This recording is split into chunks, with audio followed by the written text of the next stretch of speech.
Now, we're in this new series through the letter of First Peter. Peter's very famous guy in the Bible, one of Jesus' best friends, one of his learners, disciples. And he writes this letter at the end of his life, and I've called it Liquid Gold, and it's wisdom from the fire. And today, the message is called Out of the Furnace. Now, there's a new Matthew McConaughey movie out, and my wife and I watched it this weekend, and it's called The Lost Bus, and it's based on a true story, and it is about this guy who had to drive 22 school children through the worst forest fire in California history. And things just keep going from bad to worse. Like it's just horrible. Like, Mr. Bus Driver, why is the floor getting hot? Mr. Bus Driver, why is that person on fire? It's like the other name for it could be The Magic School Bus Goes to Hell. Like this movie is out of control. And McConaughey's like, all wrong, all wrong, all wrong, all wrong. It's going from bad to worse every second. And I don't know if you ever had a season of like that where just things it's one thing after another, and you just cannot catch a break, where it's just so hard, so challenging, and you feel like you are in a crucible. You feel like you are just like out of the furnace and into the fire. That's what life feels like sometimes, doesn't it? And Peter is writing to a group of people who would understand that on a stunning and astonishing degree. There's humanitarian crises happen around the world. We know about Gaza. We even know what some people are experiencing in the United States. Regardless of how you feel about the issue, if you put yourself in their shoes, being rounded up into a detention camp would be terrifying. And then there's even issues that we don't talk about much, about how there's thousands of Nigerians being beheaded right now in Nigeria because they're Christians. There's these humanitarian issues. Well, that is the kind of situation that Peter is writing to. He's writing to Christians in modern-day Turkey, and they're being excluded, they're being mocked, they're being marginalized because of their faith in Jesus and the fact that they won't pledge allegiance to Caesar, and they're eventually, some of them, going to be tortured and executed. Pretty heavy stuff, right? You could call that a furnace. That's pretty much a furnace. That's what's going on. But Peter, drawing on truths from Job, from the Psalms, from the minor prophets, he brings out this illustration. And just by the way, the Bible is not written from a place of privilege. It was written by a lot of oppressed people, oftentimes going through horrible things. But he draws this metaphor from all of those places in the Hebrew Bible that suffering can be like a smelting furnace. When gold is extracted from the ground, or you're like some coal miner panhandler guy, like shaking it out of the river in San Francisco in the 1800s, what's that prospector guy from Toy Story? You're like prospector guy, you get the gold, it's gonna have alloys in it, it's gonna have impurities. The gold will be mixed with copper, it'll be mixed with iron, and it has to be melted and dissolved. And those impurities rise to the surface and are scraped away so that gold can be pure. Well, Peter says that your suffering can be like that. Now, the suffering that you go through in life, the furnaces that you go through in life, don't have to ruin you. They can refine you. And they have something to say to us as we face smaller fires, okay? Because nobody here very likely is going to be experiencing what the Nigerians are experiencing, or the people of Gaza are experiencing. Like, we're going through smaller fires, but we all go through fires, don't we? Whether it's a horrible illness and a diagnosis you didn't expect, whether it's the unexpected death of a loved one, whether it's being broken up with, being cheated on, going through a painful divorce, maybe having a bankruptcy, economic turmoil, political turmoil, we all know about that. Maybe just the ongoing depression and anxiety of a mental health diagnosis or a mental health challenge. We all go through these situations. And speaking of, out of the fire and into the furnace, I know a thing or two about this. And I just want to say this to you briefly, because you may go, well, there you are up there on stage. You got a great family. You got. What do you know about pain? What are you to tell me about difficulty? And I just want to say that in the past years, since we set out to start this church, you could describe my life basically as surgeries and cemeteries. That's my life. Like since we started this church, it has been hearses and hospitals. The moment we launched the church website, my wife's brother tragically died in Portland. He died here in Portland the moment after we launched the church website. Then after that, my dad gets diagnosed with pancreatic cancer and tragically dies. He was one of my closest friends on the planet. Buried him. He died the day after Easter, our first counterculture Easter. Then I shatter my leg. Some of you remember me hopping around on the stage all spring. I shatter my leg, going on ambulance. And Becca's grandmother dies. Then Becca gets a tumor in her uterus. And can we cheer for Becca leading worship, being back here on stage? It was a benign tumor, but it was a tumor the size of a potato nonetheless, and had a horrible surgery. And so, yeah, surgeries and cemeteries, man, one thing after another. But after all that list, that's quite a list, isn't it? I think we even asked ChatGPT, it's like, is this bad? Is this normal? It's like, no, that sucks. ChatGPT said, like, no, that's a lot, But what I want to tell you is this, is that the fire doesn't have to ruin you. It can refine you. It's not meant to punish you, it's meant to purify you. The hard things you go through in life, whatever they are, the promise of the gospel, the promise of the resurrection of Jesus, the promise of the whole scripture from cover to cover, is that God is not out to destroy you, he's out to beautify you. And he doesn't intend evil. Evil doesn't come from God, but he knows how to shape and allow evil and use the fires of pain and difficulty to make us better than before. All right. All right. So first thought this morning from 1 Peter chapter 1 is, what do you hope in? What do you hope in? We'll just read through a couple verses again. Praise be to the God and Father of our Lord Jesus Christ, who in his great mercy, he's given us a new birth into a living hope through the resurrection of Jesus Christ from the dead, into an inheritance that can, really focus in here, never perish, spoil, or fade. This inheritance is kept in heaven for you through faith, are shielded by God's power until the coming of the salvation that's ready to be revealed at the last time. Living hope is a famous phrase that Peter uses. You see that up in verse 3, living hope. And the world is low on hope, is it not? People are low on hope. You talk to people don't feel real optimistic as you walk around the city, do they? I mean, people feel stressed, they feel concerned, they're anxious. There's actually a study from Pew Research that says 63% of Americans expect the future of our nation to be worse than the past. 63% of people feel pessimistic about our nation's future. Whether it's climate change or political chaos, or it's AI stealing our jobs, or it's the fact that millennials are never in a million years ever going to own a home. It's not going to happen, guys. Let's just say goodbye to it now. Whether it's student loans or it's wars breaking out across the planet and just the same old tired wars that we've seen 1,000 times over. But the reality is, we can't live without hope.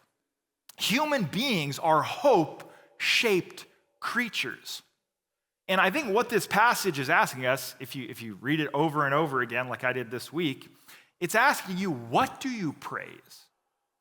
Peter praises God the Father, right? What do you hope in? Peter's hope is in the resurrection of Jesus. What do you put your faith in? Peter's faith is in the salvation that will be revealed in the last days. What is your inheritance? Now, depending on your background, you could go, I'm not a religious person. I don't hope in any of that. Or you could be, dude, I'm a Christian. I've been a Christian my whole life. Of course my hope is in this. Of course my faith is in this. Of course all this. But I just want to say to all of us, myself included, not so fast. Not so fast. Because you are going to put your hope in something. And you can really see your hopes in what you think is going to make your life joyful. What's really going to make your life complete? What's really going to give you a sense of self, a sense of worth, a sense of satisfaction? You see, it's not just for religious people. You could, show up on Sunday every once in a while. You could never show up on Sunday. You could never go to church. You could be an atheist your whole life. You are still a worshiper. Because worship just means, what do you think is worth living for? What do you think is valuable? What do you think has magnitude, significance, importance? What is your inheritance? In a lot of cultures throughout history, and even some people today, all their hope would be like, man, when mom and dad pass away, I'm going to inherit the family estate. It's like, must be nice, for one thing. But, that was a catering to the socialists in the room, okay? I was trying to cater to the people who don't like the capital, they come from money. And I'm just joking. But if you're looking forward to an inheritance, you think like, oh man, all my hope is set on the fact that I'm going to get this estate. And we all put our hopes in things like that, right?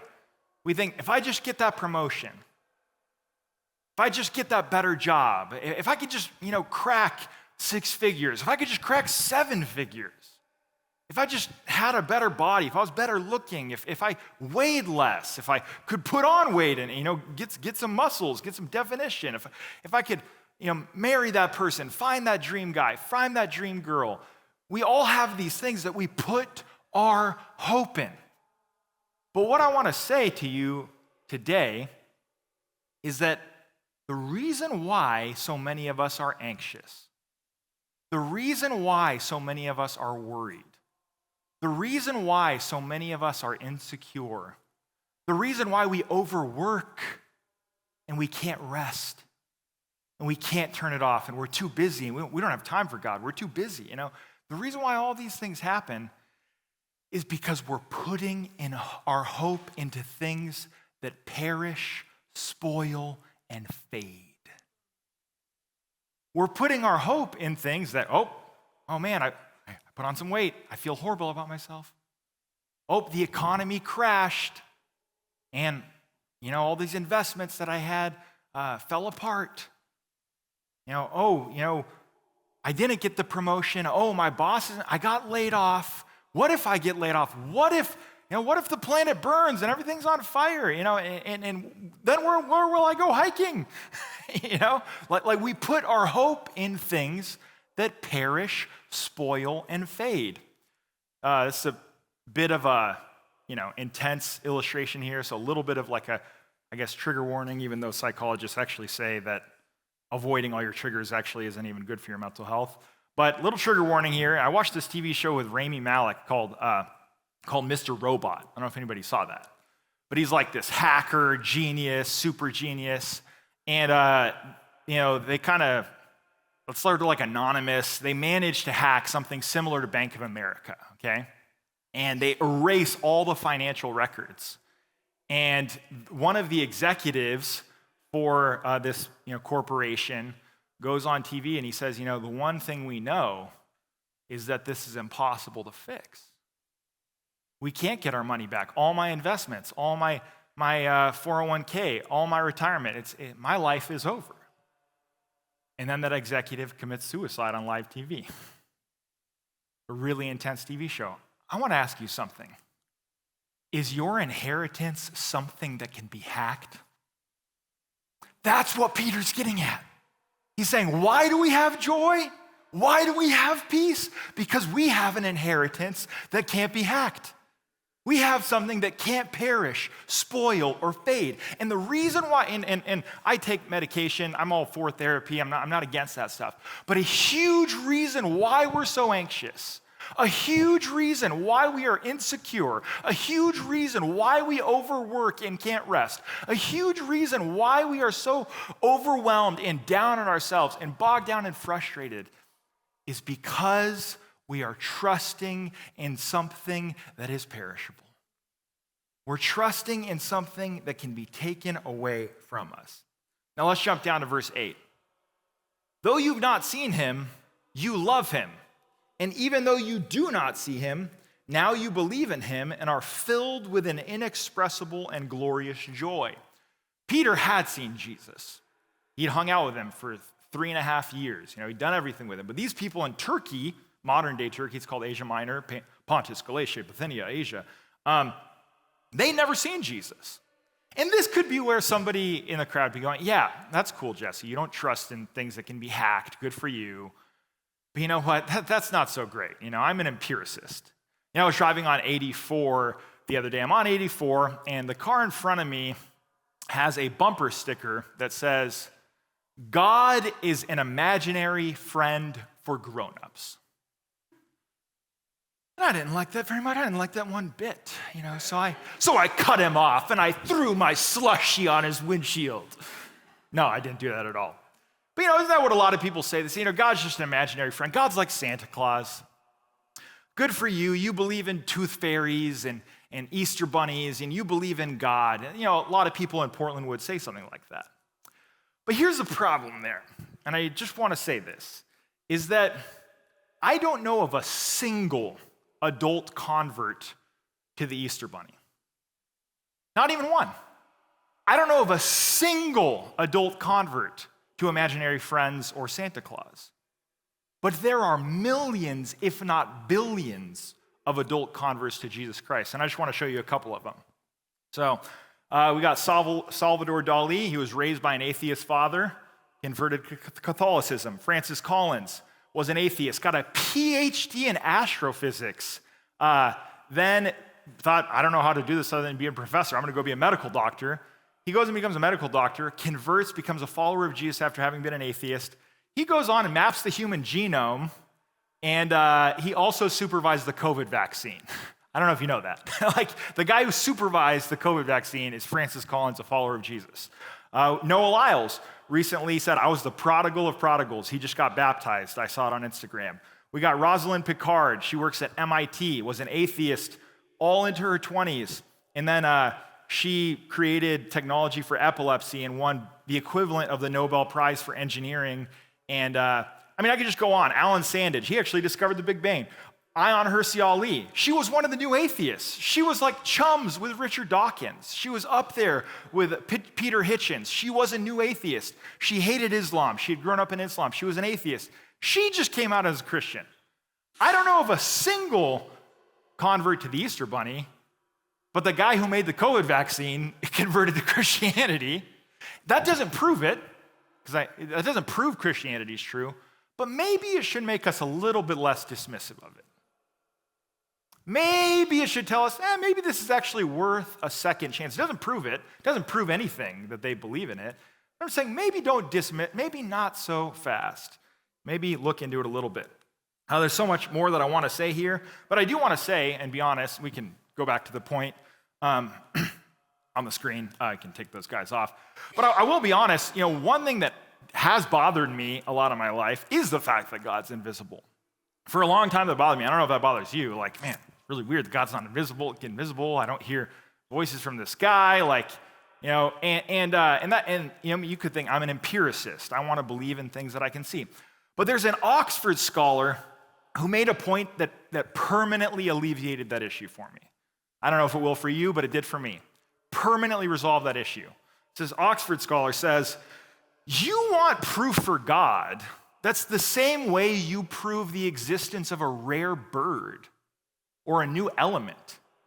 You want scientific proof for God, like you would prove, that this disease is resolved by this, vaccine or whatever.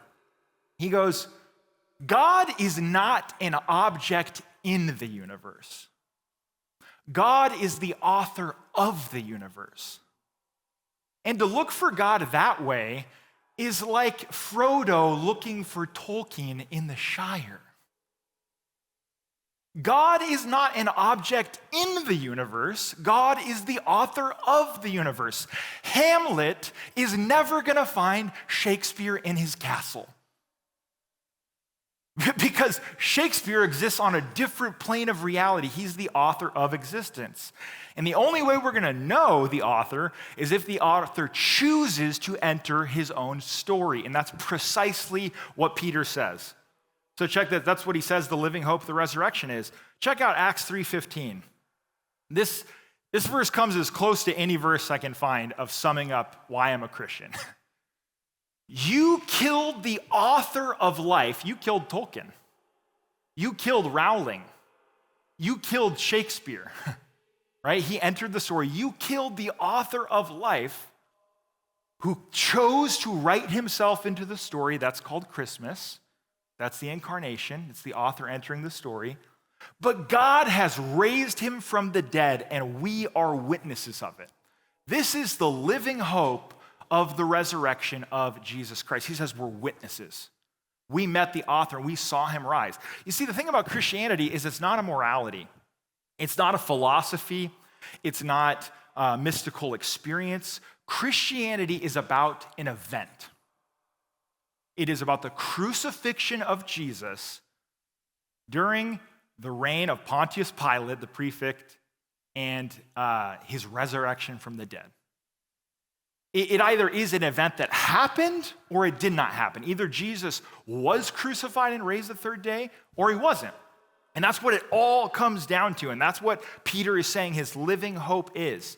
And the reality that cannot be denied to anyone honest is that whatever that guy from Nazareth did, whoever he was, this little peasant from Nazareth who is a historical figure, ask any serious historian, he somehow unleashed a historical force that sent shockwaves so great that we are still experiencing them today. And it is hope that carried people through. These people were torn apart at Nero's circus. They were set on fire. Peter himself was crucified upside down. And this hope was so powerful that it carried this movement through all of those extermination attempts and brought it to Portland, Oregon in 2025 today. That's what the living hope is. The author wrote himself into the story, and that's a historical event called the resurrection of Jesus. All right, so what are you hoping? What are you hoping? We all tend to hope in our 401k. We hope in how beautiful we are. We hope in how many Instagram followers we have, how much TikTok, whatever. We hope in all these things. Jesus is not an imaginary friend. He rose from the dead. He's a historical figure. Next thought is, can it survive the fire? Can it survive the fire? The reality is there is a fire coming.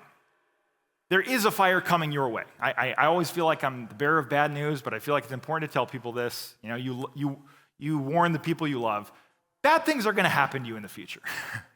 Like there are more hard things on the horizon for you. There's more funerals. There's more hospitals. There's more stress. There's more layoffs. There's more difficulties, political turmoil, you name it. It's coming for you. Are you putting your hope in things that perish, spoil, and fade? What are you putting your hope in? Are you putting your hope in something that can't be touched by the fire? Are you putting your hope in something that can get you through the fire when the bottom drops out? Because all the fun hobbies we have are great, but they're not going to carry us through the fire. They're not.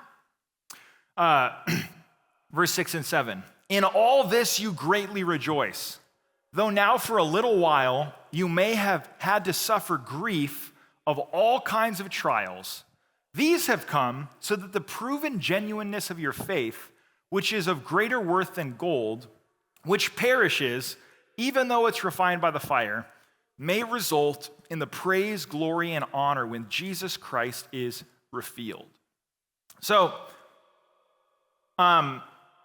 the way gold is refined and purified, like I said, is being put into crucibles and the dross is lifted off and then put into the crucible again over and over again. There's a psalm that says, purified like gold refined 7 times in the fire. I'm like, that's terrible news.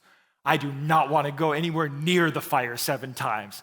Keep that fire away from me. I was actually reading about a modern way that they refine gold is by adding cyanide to it. I'm like, oh, great, poison. Like the poison, freaking spies take in their tooth, to kill themselves. Like, that's what God's going to add to my life? He's going to add poison? And I think it's important to notice here that Peter uses the word grieved.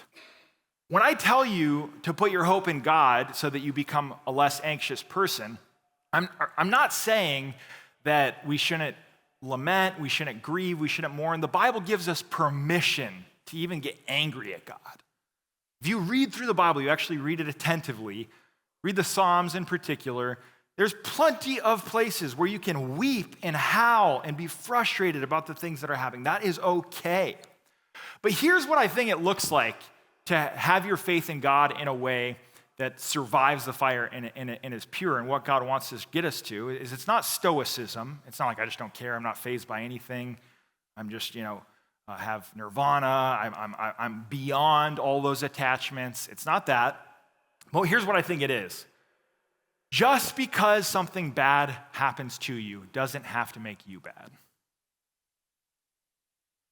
Just because life goes wrong, you can still choose to do what's right.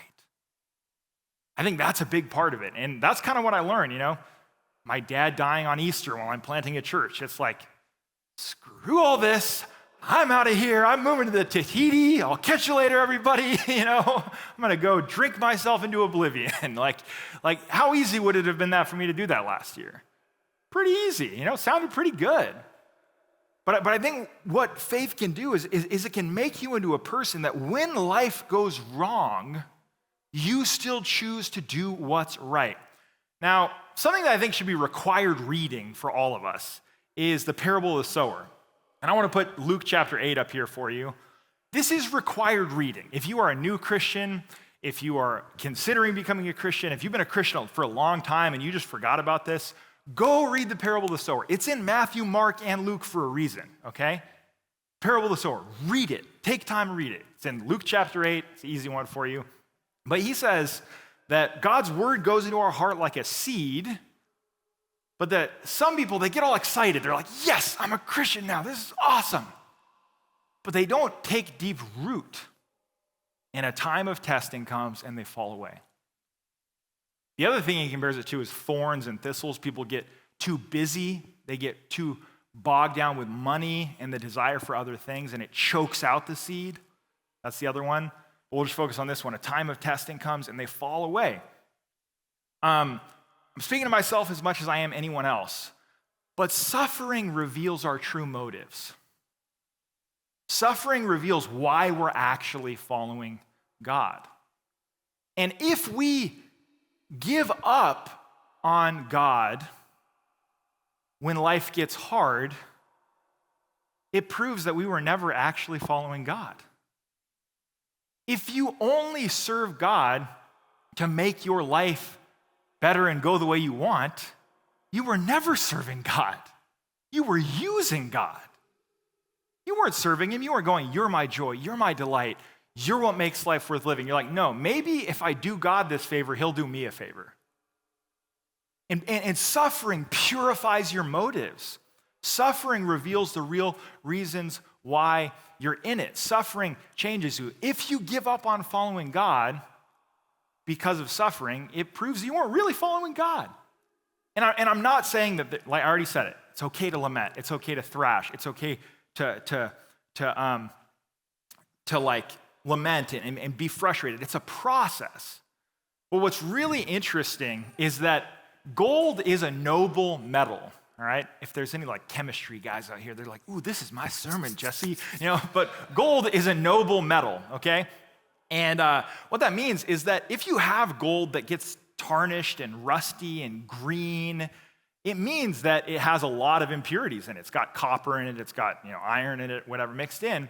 And the reason why it's rusting, the reason why it's corroding is because it's mixed. I think you see where I'm going with this. Is that gold is a noble metal, which means it doesn't rust, it doesn't get tarnished, it doesn't turn green, it can handle the fire. And if we're frustrated and anxious and angry and all these things, what it's showing us is that we're still putting our hope. We still have mixed motives. We're still thinking, if God gave me the life I really wanted, then I could be happy. If God made all my dreams come true, then I'd be really satisfied. If this happened, suffering reveals our mixed motives. It reveals the real reasons why we're using God, we're using people. There's something that we love more than God. There's something that we love more than people. Suffering reveals our false joys. It reveals our false hopes. It reveals our false inheritances. And it can make us into these beautiful people, because I bet you've met some Have you ever met someone that even though life is tearing them apart, they're still loving? Have you ever met someone that even though their life is so hard, they're just calm? They're just joyful, they're kind, that even though their dreams haven't come true, they're still generous. They're still joyful. That is the beautiful gold that God is making. That is what the smelter, the refiner, that's what he's refining. He wants to make us as good as gold. He wants to make us beautiful. Got a little metaphor here for you. In the Old Testament, if you're new to church, you've got God's people, right? The chosen people, Israel. They rebel against God, and God's patient with them for like 400 years, but then he eventually disciplines them, puts them in Babylon, all right? And Babylon is this oppressive empire, and this is called the Babylonian exile, all right? And Peter has been using this as a metaphor to say we're all like people who are living far from our homeland, going through this period of suffering. Now, there's a famous story, just for things, is that there's actually the story of Shadrach, Meshach, and Abednego going in the fiery furnace. That's clearly in Peter's mind. But I want to tell you two stories, one about Babylon and one about Peter. And we know Peter has Babylon in his mind because he says it in chapter 5. But the king of Babylon has this dream, right? He has this horrible dream, and he can't sleep. He has the hanging gardens of Babylon. He's got the wealth of all the world. He's the most powerful man on the planet, but he can't sleep. He's restless. He's anxious. He's disturbed. He says, a dream has greatly troubled me. And it's a dream about his kingdom crumbling down. All right, and it's a famous story, Daniel chapter 2. Flash forward to Peter, and Peter has met Christ. He's been refined by various fires. He's growing as a Christian. And Peter gets thrown in prison. And he's been flogged. He's been beaten with a whip. But there's this great story in the book of Acts. I believe it's Acts chapter 12. And Peter's in prison, and he is snoring like a chainsaw. He's just like, just crashed out, conked out in prison. So picture this. You've got the king of Babylon. He's in his palace. He's in his silk sheets. He's got his hanging gardens. He's got his servants. He's got his armies. He's got his guards. Can't sleep a wink. You've got Peter beaten, flogged in a prison cell, and he just is completely at rest, completely at peace. Want to know why? Because Peter had a kingdom that cannot be shaken. Peter had an inheritance that cannot be stolen. He had a meaning in life that nothing could steal. As a matter of fact, he knew that suffering could just make him more like Jesus and make him more loving and look more like Christ. And then here is the king of Babylon who's torturing people to protect his power, who's killing people, who's oppressing people, who's thrashing and clawing to hold on to his dream. And he can't sleep a wink. See, if you put your worth into things that you can lose, you're always afraid of ending up worthless. But if you put your worth into Jesus Christ, it can make you a stable, unstoppable, peaceful, courageous, restful person like the person Peter became. That's the invitation to us. So, what do you hope in? It's our first question. What do you hope in? Our next question was, can it survive the fire? King of Babylon's kingdom couldn't. Little side note, the Persians came and burned it down. His nightmare came true. Final thought, do you know what your worth is? Do you know your worth? This past week, Beck and I, we were praying for the church, honestly wrestling to apply these truths to our own heart, last Monday. And we're like, but we're enjoying the sun. And Becca decides, it'd be really fun if we went and got pedicures together, Jesse. I'm like, okay, all right. I've never done that before, So we go in there and flash forward 20 minutes later. I am watching reruns of Friends with no sound, just captions. Pitbull is playing, hey, yeah, yeah, don't stop the paw. And a man is massaging my calves. This is where I flash forward to. That was my Monday last week. I love you, honey. Thanks for that. All my favorite things. Why do I bring this up, though? I bring it up to say, my favorite character on Friends, I wasn't the biggest of Friends guys, but if I were to pick a character that I loved Chandler. I think a lot of people did. And we all know Matthew Perry tragically overdosed not too long ago, but there's a quote from Matthew Perry that I think puts this all together. It's talking about when he was on Friends. And if you lived through that time period, they were the most famous people on the planet, okay? The most famous people on the planet, these actors. Said, I needed to succeed in order to feel better about myself. On the show, I felt like if I couldn't make them laugh, I would die. I think you actually have to have all your dreams come true to realize they're the wrong dreams. Fame is not the answer. Nobody who's not famous will ever truly believe that. Millions of dollars, millions of fans, every house, every sexual experience he wanted, and anything he wanted. He goes, I was a nervous wreck, couldn't sleep. I was pacing my kingdom like Nebuchadnezzar, And I need this truth just as much as you do. Well, what I'm saying to you is that if millions of people chanting your name and adoring fans won't satisfy you, then what will? What's greater than what Chandler had? Do you need to be Putin? Do you need to rule empires? Like, what do you need to make you secure? If what Matthew Perry has isn't enough, what is it? I'll tell you. The only thing that's enough is this. This is what you are made for. 1 Peter 1:18 said, you know that it was not with perishable things as silver or gold that you were redeemed, but with the precious blood of Christ. What's bigger than having the whole world love you? Having the one who made the world love you. That's the only thing that will satisfy us. And as the band comes back up on stage and we move towards communion, I just want to say this. I really believe, I'm preaching to Jesse here, okay? Because I'm a human being just like you are. I really believe that most of my problems are a result of the fact that I don't really believe that deeply enough. If I believed it, if I really believed that the one who made the galaxies is devoted to me and would stop at nothing for me and wrote himself into history for me and walked in poverty and walked under Roman oppression and walked penniless so that he would know he walked in our shoes and that he came and he was crucified to show me the weight of my pride, the weight of my greed, the weight of my selfishness, and then rose to show me that his love weighs even more than that.